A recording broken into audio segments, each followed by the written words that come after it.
রোজকার রান্না সবাইকে স্বাগত। আমি চলে এসেছি আজকে রান্না নিয়ে। আজকের রান্নাটি মসুর ডালে ভুনা রেসিপি। তাহলে চলো দেখা যাক কী কী লাগে। ডালটা আমি ধুয়ে নিয়েছি ভালো করে, কড়াইতে দিয়ে পেঁয়াজ কুচি করে রেখেছিলাম সেটা দিয়ে দিচ্ছি। এবার রসুন কুচি,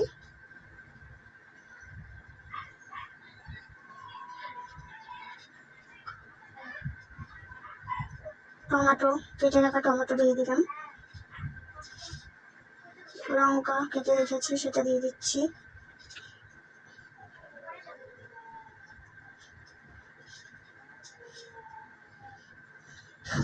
স্বাদ মতো নুন, হলুদ স্বাদ মতো,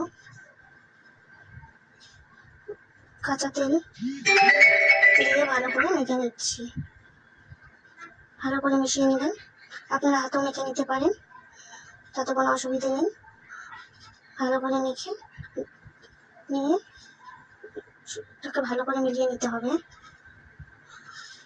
ভালো করে মিলিয়ে নিয়ে তারপরে জল দিয়ে দিতে লাগবে।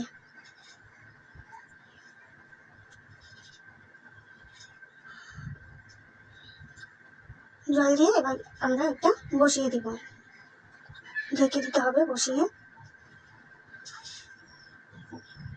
তারপরে যতক্ষণ না সেদ্ধ হয় আমরা অপেক্ষা করব। গ্যাসের হিটটা কমিয়ে দিবেন একদমই, ঢেকে ঢেকে দিবেন।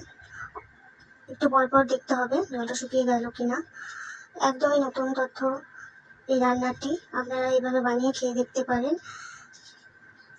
মাছ মাংসের থেকেও দারুণ লাগে এই ডালটা। গরমের দিনে এই ডাল হবে, লেবু হবে, আলু ভাজা, খুব সুন্দর লাগে কিন্তু খেতে। আপনারা এইভাবে বানিয়ে একবার দেখতে পারেন।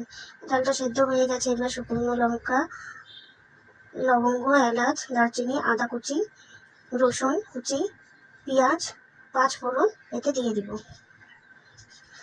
দিয়ে দেখতে পাচ্ছি পেঁয়াজটা দিয়ে দিয়েছি। আগে আমি লবঙ্গ, এলাচ, দারচিনি, পাঁচ ফোড়ন, আদা কুচি, শুকনো লঙ্কা, তেজপাতা দিয়েছি। তারপরে এই যে পেঁয়াজ কুচি, রসুন কুচি দিয়ে ভালো করে পেঁয়াজটাকে আমরা ভেজে নেব।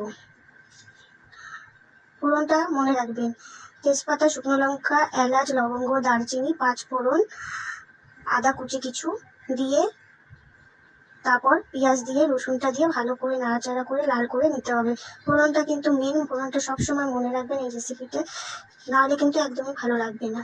পেঁয়াজটা দেখতেই পাচ্ছ লাল লাল হয়ে গেছে। এবার এতে আমরা ডালটা দিয়ে দিব। এভাবে এভাবে এরকম করে লাল হয়ে গেলে ভালো করে ভেজে নিতে হবে। ভালো করে ভাজা হয়ে গেলে ডালটা দিয়ে দেব। রান্নাটি কেমন লাগলো অবশ্যই জানাবে, কমেন্ট করো, সাবস্ক্রাইব করো, বেশি করে শেয়ার করে দিও প্লিজ বন্ধুরা। ভালো লাগলে অবশ্যই জানিও ডালটা খেতে কেমন হয়েছে। একদিন বানিয়ে খেয়েও দেখো কেমন লাগে আমার এই রান্নাটি। ডালটা দেখো ঢেলেছি, ডালটা হয়ে গেলে তারপরে আমরা নামিয়ে নেব। খুবই সোজা এই রান্নাটি। মসুর ডাল তো সবার বাড়িতেই হয়, একবার এইভাবে বানিয়ে খেয়ে দেখতে পারো কেমন হয়েছে। ঠিক আছে, এবার ডালটা ফোটার অপেক্ষা, ফুটে গেলে নামিয়ে দেবো। লবণটা দেখে নিবে, কারো কম হলে আবার দিয়ে দিতে পারো, আমার লাগেনি তাই আর দিতেই নি। এবার ডালটি নামিয়ে দেবো। লাইক কমেন্ট শেয়ার করে দিব বন্ধুরা, প্লিজ আমাকে সাপোর্ট করো সবাই। আর রান্নাটি কেমন লাগলো অবশ্যই কমেন্ট বক্সে কমেন্ট করে জানিয়েও। না বুঝতে পারলে আবারও মেসেজ করে বলতে পারো, আমি আবার দিয়ে দিব। দেখতে পাচ্ছ ডালটা হয়ে গেছে, নামিয়ে নিয়েছি আমি। আজকে রান্না এটুকুই, দেখা হবে পরের ভিডিওতে। সবাই সুস্থ থাকবেন, ভালো থাকবেন। আজ তাহলে আসছি, টাটা, বাই বাই।